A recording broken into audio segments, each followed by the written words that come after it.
আর হাত যেরমভাবে থাকুক, ক্যামেরা তুমি কার, যখন যার তখন তার, এসব নীতি নিয়ে চললো। আর আমরা বলি কর্মী তুমি কার, তৃণমূল কংগ্রেসেরই। তো কর্মী তুমি কার দলের সাথে, আমরা কোনো কারোর সাথে, দলের সাথে আমরা থেকে এই কাজটা করছি। নিউ টাউনের তৃণমূল কংগ্রেস ঐক্যবদ্ধ সংগঠিত একটা রাজনৈতিক দল। বিচ্ছিন্নতার কোনো জায়গা তৃণমূল কংগ্রেসে নিউ টাউনে নেই।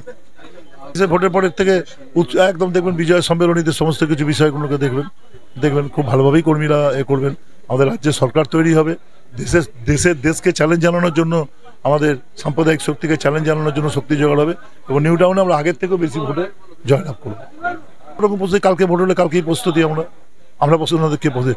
একটা বিজেপি বা একটা বিরোধী দল বামফ্রন্ট একটা করে দেখুন এরকম কর্মী একটু বিজয় সম্মেলনী। গণৎকান্না গুনে 56,315, রিগিং না করলে তো বলা যায় না। এটা বলতে পারি আমরা যা কাজ করি মানুষের সঙ্গে থাকে।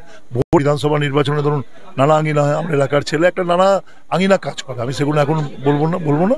নানা আঙিনায় কোনো মতে আমাদের ভোট কমানোর সম্ভাবনা নেই, মানুষের কাছে ভোট বাড়ানোর বিষয় আছে।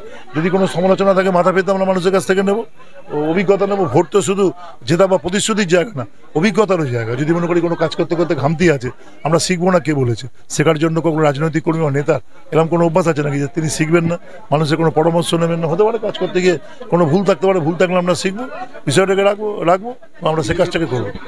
আমরা তার জন্য প্রস্তুত, জনগণকে নিয়েই প্রস্তুত। কোনো মতেই ন্যায্য কোনো ভোটারকে বাদ দিতে আমরা দেবো না।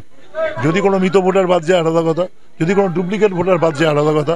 আমরা করছি, আমরা যেটা সেই প্রস্তুতি রেখেই কালী পুজোর পর আমরা প্রত্যেকটি বুথে আমাদের একজন করে এমন কর্মীকে আমরা দায়িত্ব দেবো যারা এটা ভোট বিএলও আসলেই তারা সবটা ওয়াচ রাখেন এবং দেখে থাকেন। যদি আনফেয়ার কোনো সিদ্ধান্ত নেন আমরা হতে দেবো না। দেখুন, কর্মীদের উচ্চাস নিউ টাউনে অত শক্ত ঘাঁটি হচ্ছে তৃণমূল কংগ্রেসে। আমাদের একটু খারাপ লাগছে, কেননা প্রাকৃতিক দুর্যোগের জন্য 3 দিন আগে আমরা জায়গাটা পরিবর্তন করে মাঠ থেকে আমাদের এই হলে এনেছি।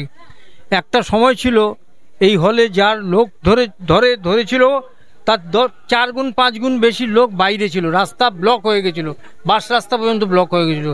তা মানুষ কিভাবে স্বতঃস্ফূর্তভাবে এসছে, সেভাবে খবর পাঠাতেও পারি, আমরা মেসেজ করেছি এসছে, যে স্বতঃস্ফূর্তভাবে তারা এসছে। এটাই হচ্ছে আমাদের ঘাঁটি। এটা তৃণমূল কংগ্রেসকে কিভাবে চায় মানুষ, তারা কিন্তু আজকে এসে প্রমাণ করে দিয়েছে। ভালো লাগতো যদি একসাথে এক জায়গায় জমায়েতে থাকতে পারতাম আমরা, কিন্তু তারা বাইরের থেকেই এখনও পর্যন্ত ছিল, খানিকক্ষণ আগেও ছিল, দেবরাজ বলে যাওয়ার পরে শেষ হলো। তা ভাবুন একটা, যে পার্টির প্রতি তাদের কত আনুগত্য। এটাই চাই, এরকম অভিষেক বন্দ্যোপাধ্যায়, মমতা বন্দ্যোপাধ্যায় যে নির্দেশ দিয়েছেন যে মানুষকে নিয়ে আমাদের করতে হবে, বিজয়া সম্মেলনী করতে হবে, আমরা অক্ষরে শুধু তাই না, যে কোনো নির্দেশ আমাদের ওপর থেকে এলে আমাদের মুখ্যমন্ত্রী মমতা বন্দ্যোপাধ্যায়, সর্বভারতীয় তৃণমূল কংগ্রেস নেত্রী মমতা বন্দ্যোপাধ্যায় এবং অভিষেক বন্দ্যোপাধ্যায়ের নির্দেশ আমরা অক্ষরে পালন করি, আগামী দিনও তাই করব। বাড়ি আমার বলা ঠিক না, যে নির্দেশ নেতৃত্ব দেবে সেই নির্দেশ আমরা অক্ষরে পালন করব। ডিসিশন মেকার আমি নই, ডিসিশন নেওয়ার অধিকার আমাদের নেই। তাই আমরা বলবো যে দল যা নির্দেশ দেবে, যেমন নির্দেশ দিয়েছিল বিজয়া সম্মেলনী করতে হবে, আমরা টাউন এবং ব্লকে করে দিলাম। আবার কোনো নির্দেশ এলে সেটাকেও আমরা পালন করব। বার্তা কি, পার্টিকে ভালোবাসো, পার্টির সঙ্গে থাকবে, কিছু পাওয়ার জন্য না, দলকে ভালোবেসে যেটুকু দেওয়ার আমরা দেব নিশ্চিতভাবে, এছাড়া নেই। এবং আমরা ঐক্যবদ্ধ, তার প্রমাণ আমাকে বারে দিতে হবে না। আপনারাই দেখেছেন সাংবাদিকরা কিভাবে জমায়েত হয়েছে।